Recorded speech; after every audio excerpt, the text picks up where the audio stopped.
Not gonna lie, I've had these screeners for a while and I've been waiting to talk about School Spirits season 2 because first of all, we had to wait this long to get a season 2, and at one point I thought there wasn't gonna be one, and I was brokenhearted, but so many things happened in the world that, I was able to cope.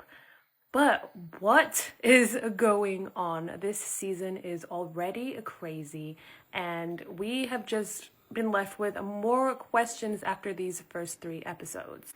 We get to see more of Janet and her backstory, and I'm not gonna lie, I actually feel bad for her. Like, all the things she went through in the 50s, her father, and obviously what's happening to her now, and all of these things with Mr. Martin. I mean, I know she's creating havoc with Maddie's body, but I do feel bad for her a little bit, but I still know there's so much more to this story. Another major thing about this season already is, when Maddie, if she overcomes all of this, who is she going to be in love with? Because, Simon obviously has feelings for her. Wally is developing feelings. Xavier clearly still has feelings. Like, does she pick, the friend that she's always had, the guy she's always been obsessed with and in love with, or the new friendly ghost boy? Like, what does one do? And Xavier had a life and death moment. Like, he knows there's something going on with these ghosts. And he's more inclined to believe Simon, who's been seeing Maddie all along, even though the rest of the girls don't believe him. And I think this show is as much about the boys as it is about Maddie. And I don't really know what's going to go on from here, but I still have so many questions.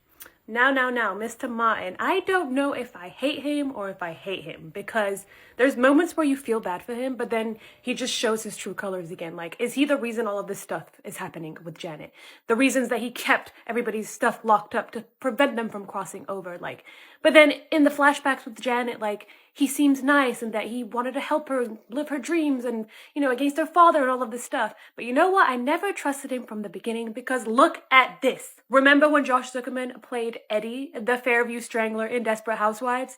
Yes, my heart was broken as a kid when I found out that he was the killer, and guaranteed he had a really bad childhood and home life, and, it's like he became the Strangler because of this. But, he fooled us. He was so sweet and he was helpful and he was so nice.